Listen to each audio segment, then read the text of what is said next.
കേരളം മുടിഞ്ഞു, കേരളം മുടിഞ്ഞു. ഇനി നന്നാകണമെങ്കിൽ ജാതിയും മതവും പാർട്ടിയും നോക്കാതെ ശിക്ഷാ നിയമത്തിൽ മാറ്റം വരുത്തണം. ശിക്ഷാ നിയമത്തിൽ മാറ്റം വരുത്തിയില്ലെങ്കിൽ മുടിഞ്ഞു കേരളം. ഇത് ശരിയല്ല. എന്റെ മോനാന്ന് ഞാൻ സഹിക്കൂല, എന്റെ മോനാന്ന് ഞാൻ സഹിക്കൂല. ഞാൻ ഇവിടുത്തെ ടീച്ചറായിരുന്നു, ഞാൻ ഇവിടുത്തെ പെൻഷൻ പറ്റിയ ടീച്ചറാ. ഞാൻ പ്രതികരിക്കാൻ തന്നെ വന്നതാണ്. എനിക്ക് സഹിക്കുന്നില്ല.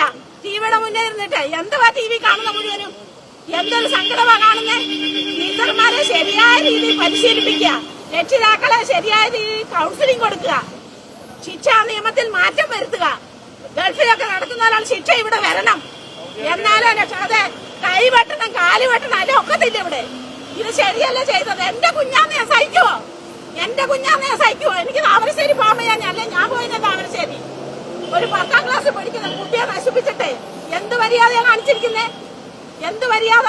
ഇതൊന്നും സഹിക്കാൻ പറ്റുന്ന കാര്യമല്ല. ഒരിക്കലും ആ കുട്ടികളെ പരീക്ഷ എഴുതിക്കത്ത് ആ കുട്ടികളെ ശിക്ഷിക്കണം. മാതൃകാപരമായ ശിക്ഷ കൊടുത്തിരിക്കണം ആ കുട്ടികൾക്ക്. 15 ബാല നിയമങ്ങളെല്ലാം മാറ്റണം. ടീച്ചർമാർക്ക് നല്ല ഒന്നാമത് ചൂരവടി കൊടുക്കണം. ടീച്ചർമാരുടെ കൈ ചൂരവടി വേണം, അല്ലാതെ ഈ ലോകം നന്നാകാൻ പോകുന്നില്ല. അതെ അതെ, ഇവിടുത്തെ ടീച്ചറായിരുന്നു ഞാൻ. അർഹതപ്പെട്ടവർക്ക് അടി കൊടുത്ത് തന്നെ വളർത്തണം. രക്ഷിതാക്കൾക്ക് ശിക്ഷിക്കാൻ പറ്റത്തില്ല, തെറ്റാണ്. രക്ഷിതാക്കൾ കുഞ്ഞുങ്ങളെ ശിക്ഷിച്ചു വളർത്തണം. രക്ഷിതാക്കൾ കുട്ടികളെ ശിക്ഷിച്ച് തന്നെ വളർത്തണം. എന്റെ പേര് കെ രാമേന്ദ്രകുറുപ്പ്. പ്രതികരിക്കാൻ തന്നെ വന്നാൽ ടിവിയുടെ മുന്നേ സഹിക്കാൻ പറ്റുന്നില്ല, അതുകൊണ്ട് വന്നതാണ്. ഇത് ശരിയല്ലേ ചെയ്യുന്നത്? ആരെ പിടിച്ച് ജയിലിലാക്കിയിട്ടോ ചില ചെറുപ്പക്കാർ പിള്ളേർ ഞാൻ ഒരു രാഷ്ട്രീയത്തിലും പങ്കുചേർത്തില്ല, ഒരു രാഷ്ട്രത്തിലും ഒരു മതത്തിലും ഇല്ല. ഇത് ശരിയല്ലേ ചെയ്യുന്നത്? അത്രയുള്ള എനിക്ക് പറയാം, വേറെ ഒന്നും എനിക്ക് പറയാനില്ല. കണ്ണീരാണ്. കുട്ടി എന്റെ കുട്ടിയാന്ന് ഞാൻ കരയൂലേ? എന്റെ കുട്ടിയാന്ന് ഞാൻ സമ്മതിക്കുമോ?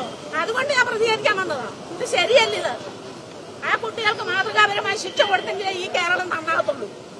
ശരിക്കും ശിക്ഷാ നിയമത്തിൽ മാറ്റം വരുത്തണം. അത്രയുള്ള എനിക്ക് പറയാൻ.